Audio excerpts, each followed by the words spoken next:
Well, good, beautiful evening to you all. I wasn't actually intending on making a video, but I've been sat in the cool of the sitting room there after the long heat of the day, and it's been very hot. And I've been thinking and pondering. And it followed on from a dream I had last night. It was a young woman. Her name was Amy. And I got the impression that she was very well known. But she asked me for help. It was a bizarre dream. I don't know what triggered it. It was something or other, I don't know. But anyway, I was just sitting very still in the sitting room there, just listening to the birds outside and the ticking of the clock. And it suddenly occurred to me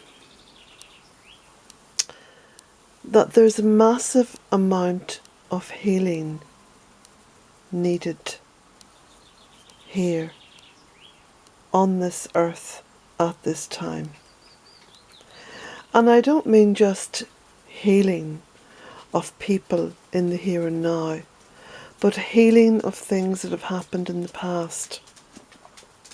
And I know that I'm going to be taking a very kind of circular route around this, but bear with me.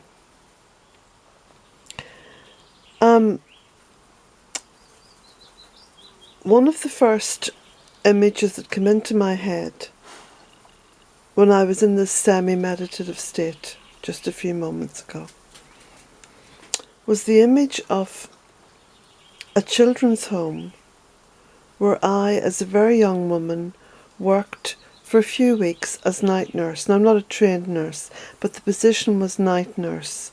In other words, you stayed on duty throughout the night to tend any children who, had bad dreams or woke up or needed assistance during the night. And it was very similar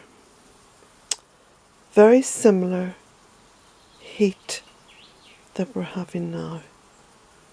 Now, this was the name of, because I can give you the name of this place, because I've actually looked it up now online, because you see, for all the years since, I could not remember the name of the place, and suddenly it came to me, Northaw House, and it's spelt Northaw, Northaw House, and this was in Potter's Bar, Cuffley, in Hertfordshire, just on the outskirts of London, because I didn't drive in those days, and I remember getting a tube train to, I can't remember the stop past Southgate, maybe it was Potter's Bar, and then waiting for a bus. I couldn't get a bus, so I decided to walk, and I ended up walking through fields. And it was about this time of the evening, it was about 7 o'clock. I think my duty of care time started at about 8 or something like that. And I remember walking through the fields, and it was summer, and it was so beautiful. And as I said, for all these years I couldn't remember the name of this place, but we have the internet now, you see, so I was able to type in a few various names, and eventually this image came up and I recognised it. So there it was. It took me all the way back. I think I was 18 years old. It took me all the way back, and I do remember in minute detail walking through these fields of long grass and climbing over a stile that's like a wooden gate on a fence, climbing over a stile and seeing this wondrous house, Northaw House. Anyway, I didn't know until today, it was actually built in 1698. 1698. But in 1974, as that was the year, it was being used as a children's home. And I remember the first night I spent in there, it was so hot. All the big sash windows were wide open. And there was a big, long corridor. And in fact, that spanned the whole front of the house. So you could see out through all these windows. And during the night I heard this sound. And of course it was, you know, that lovely midsummer sort of half dark, half light. And I heard this noise in the corridor. And you know, I've always been a very fearless person. And I'm not easily spooked at all. And I walked into the corridor from my little room. I had a little room where I had a seat and, you know, a little kettle where you could make tea and stuff. And I walked down this corridor and there was this beautiful bird in the corridor. And it flew up towards me and up over my head. All these years I've remembered that, and it is the most comfortable place in my head that I can ever go to. And it was only today that I suddenly decided to look it up online. I found it, and of course when it said Northaw House, I thought, yes, of course it was Northaw House. That was the name of it. Anyway, getting back to this thing I wanted to kind of use as a thread through this video, because you know how I tell you things and talk about things. I go round the houses a wee bit. A little bit prosaic, I suppose. And so this thing about healing, and it came to me in this dream last night because there was this young woman. She was called Amy, and very beautiful, and she was crying and begging me to help her. I don't know what help she needed. Like I say, it was a dream. It was probably spurred by something I'd read or an image in a magazine, or you know how dreams are triggered like that. But it has brought me to where I am now in terms of this need for healing. And like I say, not just healing the present, but healing the past. And I listened to this story on the radio today, which I've come across before, by the way, about the Irish giant in the early part of the 19th century. No, it could have been the late part of the 19th century. But it's during the Victorian era anyway. And he was 8 foot tall. He was called, I think his name was Charles Burns. And he actually came from, I think he came from Tyrone, the same county as myself here in Ireland. And of course, what he suffered from wasn't diagnosed in those days, which was what's the name for it? You know, giantism. That's not the proper name, but sheep up their pan. They've lost their mother and they're looking for. So anyway, this young man, Goddess bless him,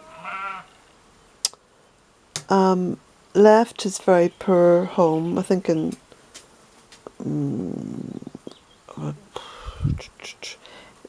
1820 or 1830, or maybe it was later.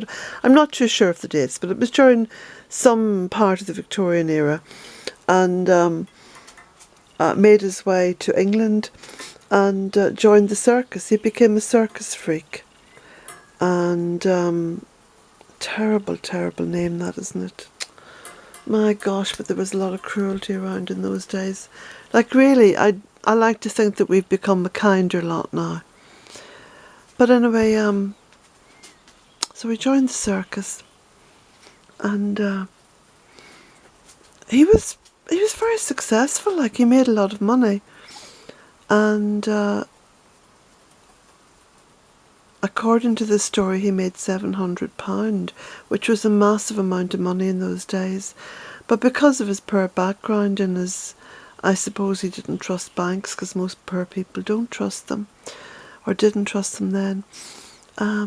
He kept his money in his pocket, and wasn't he pickpocketed in London and all his fortune taken.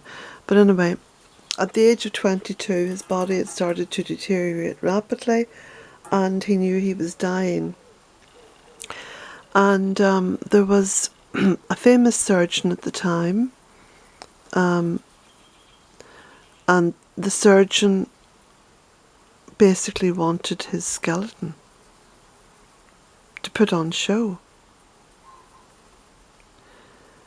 Trying to think of his name now. But this young man was terrified that his body would not be buried in a religious ceremony after death. And he knew that he stood no chance of that happening because of the interest in his physical body. So he asked his friends to bury him at sea. And at the age of 22, anyway, he died. And by all kinds of hook and crook, the friends thought that they were burying him at sea. But in actual fact, the body had already been taken. So he ended up in this museum, which is actually a famous museum now in London. And this, what I would describe as despicable, utterly despicable, lacking in total integrity surgeon, who the museum is named after. In fact, the museum is now run by the Royal College of Surgeons in London, and they should be ashamed of this guy. Because for anyone to have done that, I mean, he actually paid someone to steal the body and bring it to him, despite the fact that Charles believed, you see, as most poor people believed then, that if the body was taken after death and it wasn't buried, and then the body was dissected or interfered with in any way, that their soul would not get to heaven. So it was punishment enough that these poor souls had a hellish life on earth, but to be basically told that they would never get into heaven. I mean, you know, that was... Anyway, this despicable and dreadful surgeon took his body, and anyway, there's a whole group of people who are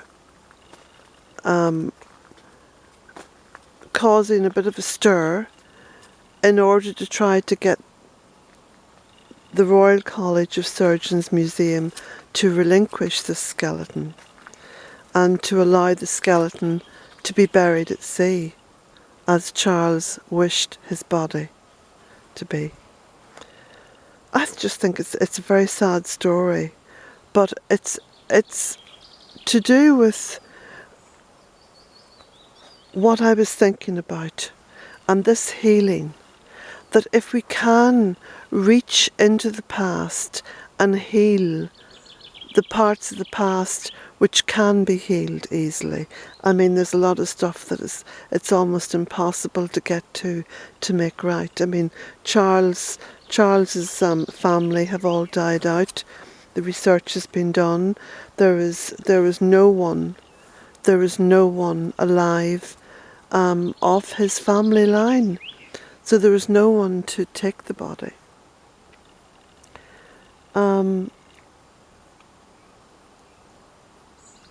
But it's important to try to heal the past, and it's important for us as human beings having this experience on earth to do whatever it is we can to heal things, to make things better. I mean, I personally feel we've come a long, long way, that humanity's come a long way. We are always talking ourselves down and saying how terrible we are. But, you know, the whole idea of, for example, freak shows now, you know, well, would not be tolerated.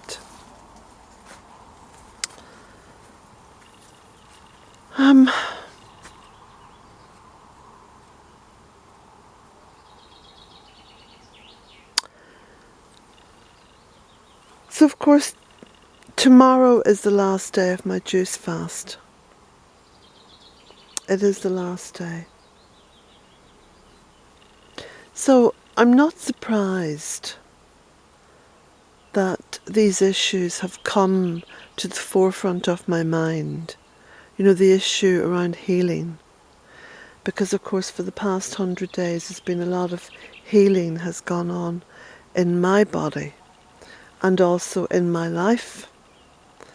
Because I've come to some very interesting, you know, kind of conclusions, if you like, conclusions on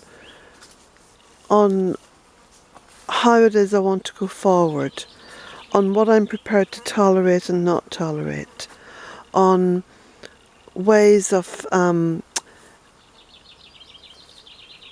improving the environment around me. And I know I hear you say, no, but you couldn't, you know, improve Bealtaine Cottage. Well, maybe I couldn't. But maybe to improve my interaction with it. To do more interacting with it. And like I was saying a week or so ago, there is something afoot. I'm not sure what it is. I'm just really talking a stream of consciousness to you now, because I know that some of you will resonate with this, you know. I got a very interesting email there from Kathy. Thank you, Kathy. I think it's Kathy Anderson. Thank you, Kathy. That was interesting to read. You know I don't respond to emails, because if I started responding, I would just... I wouldn't get anything else done. But yeah, there's a lot of very interesting, fascinating energy about, and it's taking us somewhere, because you see, nothing is static. Nothing is static at all.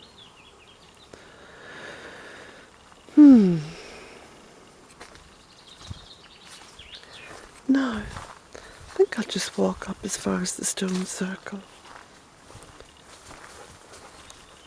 Come on, Jack.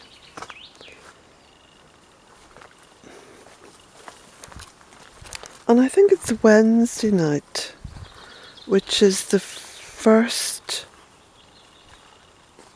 day of, you know, not juicing, or, well, I'll probably continue juicing, but, you know, being able to eat as well.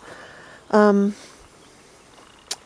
that's quite an interesting time for me, because again, that day is marked with a full moon. And as I said yesterday on the vlog, it's a full moon with Saturn. So that's an interesting sort of conjunction. I'm feeling very, very reflective at the moment. And little bits of it are, no, I won't say disturbing, they're not disturbing me. Just making me feel uneasy. I don't know if any of you are feeling this, whether it's just personal to me or whether I'm actually picking up, as I usually do, I'm picking up on energy. I'm picking up on earth energy, which is all very much part of our energy experience, isn't it? Now look at the beautiful fuchsia in flower.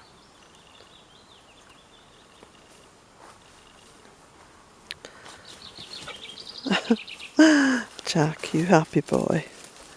You happy boy.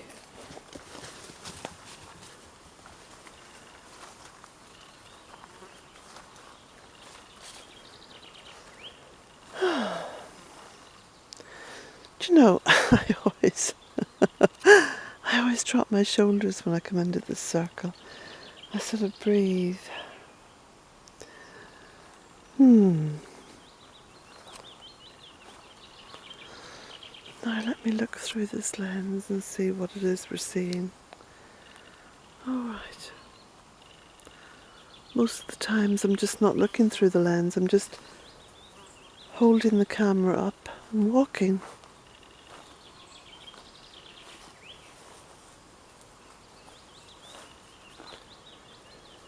It's very still. And I think that's something else I'm picking up on, that the energy seems to be very still.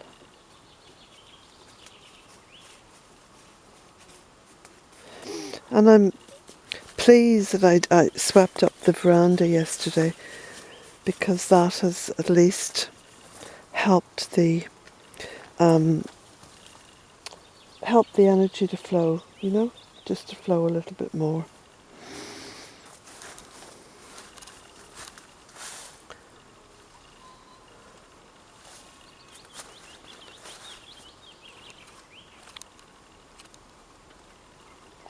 So according to the weather forecast, there's going to be heat, 26, 27 degrees centigrade over Ireland. There's a wee putty cat sitting in there. Don't know if you can see her, little rascal. And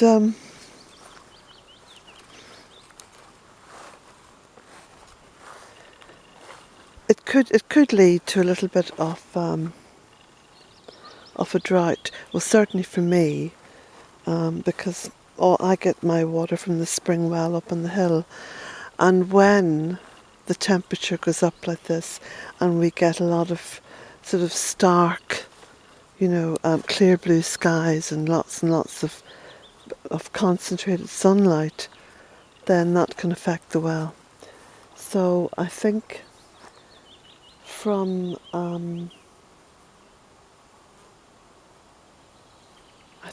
tomorrow I'll start going down to the gym for my shower. At least that way the gym membership will be more than paying for itself. Jack! Oh, there you are. Come on, good boy. So, I tried to go off coffee today. I don't know why I did that. But I am missing it. I haven't had my cup of coffee today.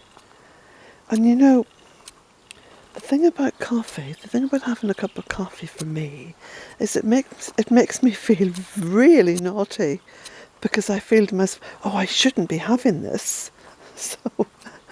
So I think psychologically I need to keep having my coffee, because it allows me to be, just for that, you know, 15 or 20 minutes when I'm drinking it and enjoying it, it allows me to be that little rebel, you know. So, I must show you this lovely chair that my daughter bought me. Look at this, isn't this beautiful? Very retro. There's Sammy Birkin. So that's all three of the fur babies caught on camera. And I did a little bit of pruning along the path there, just to kind of keep the path open. So that's all in check. And down along there, I showed you that the other day. So I'll just sit down in my chair here. Oh, it's lovely. It's very comfortable. She bought it for me because we were up in Enniskillen, and I was waiting. We were in this shop, this big shop, and anyway, I was getting a bit fed up walking around shops. So I seen this chair and I sat down in it and I said, oh, this is so comfortable. I can't believe this is so comfortable. So I was sat there and I thought I could just nod off and sure, what odds? I mean, people would just see me as part of the display. So whether she bought the chair for me out of embarrassment for her mother refusing to move from it, or because she could see that I really liked it. So now look at all this beautiful fuchsia along the front, because I'm just sat outside the front door now. Look at this. Isn't this beautiful? This is a different kind of fuchsia, the one that grows along by the front of the driveway. It's it seems to be much smaller now. It doesn't grow much bigger than that. It's almost like a dwarf fuchsia. It doesn't grow into these big tree-like things that you see in other parts of the holding.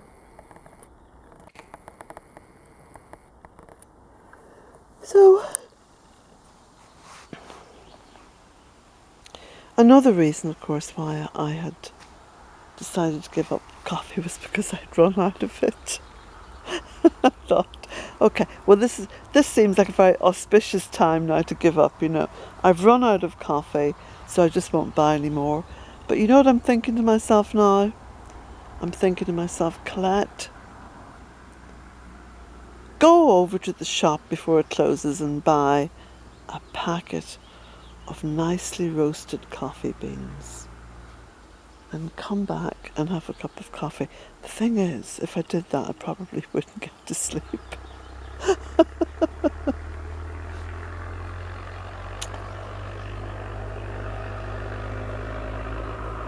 But there you go. So, that's the ramblings. That's the ramblings of a Monday evening. There's the sound of a tractor down in the road. Noisy beast, isn't it?